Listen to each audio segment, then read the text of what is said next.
Assalamualaikum warahmatullahi wabarakatuh. Perkenalkan, nama saya Cinta Monika dengan NIM A1D118093.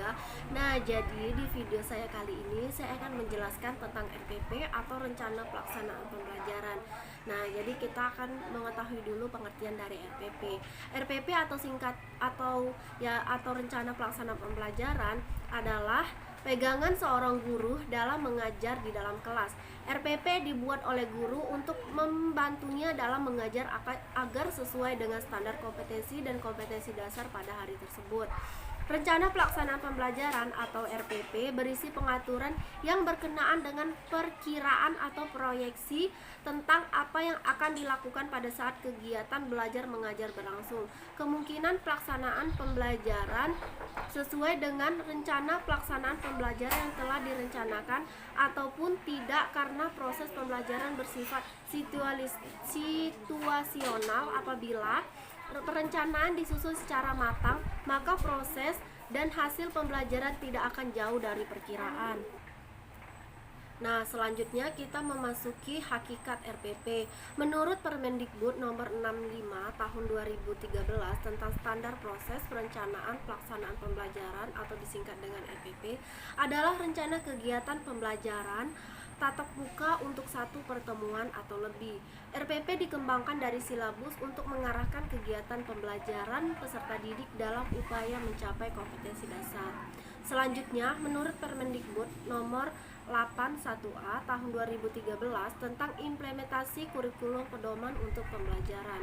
Tahapan pertama dalam pembelajaran menurut standar proses adalah perencanaan pembelajaran yang diwujudkan dengan kegiatan penyusunan rencana pelaksanaan pembelajaran.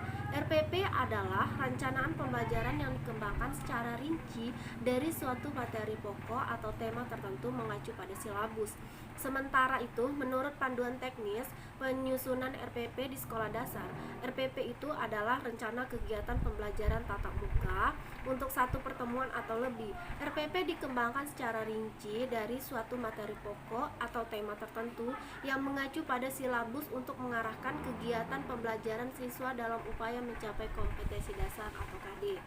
Nah, setiap pendidik pada suatu pendidikan berkewajiban menyusun RPP secara lengkap dan sistematis agar pembelajaran berlangsung secara interaktif, inspiratif, menyenangkan, menantang, efisien, motivasi siswa untuk berpartisipasi aktif, serta memberikan ruang yang cukup bagi prakarsa, kreatif, dan kemandirian sesuai dengan bakat, minat, dan perkembangan fisik serta psikologi siswa.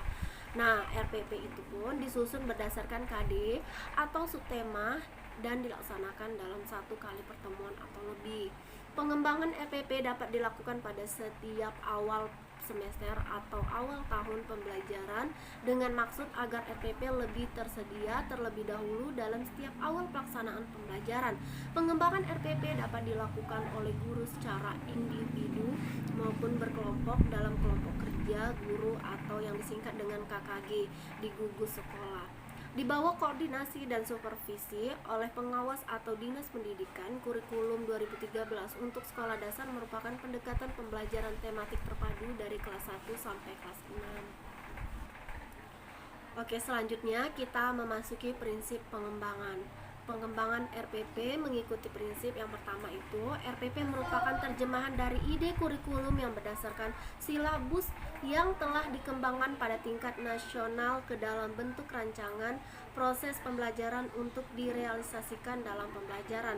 Lalu yang kedua, RPP dikembangkan sesuai dengan yang dinyatakan dalam silabus dengan kondisi pada satuan pendidikan, baik kemampuan awal peserta didik, minat, motivasi belajar, bakat, potensi, kemampuan emosi maupun gaya belajar. Yang ketiga, RPP mendorong partisipasi aktif peserta didik. Yang keempat, RPP sesuai dengan tujuan kurikulum 2013 untuk menghasilkan peserta didik yang mandiri dan tak berhenti belajar.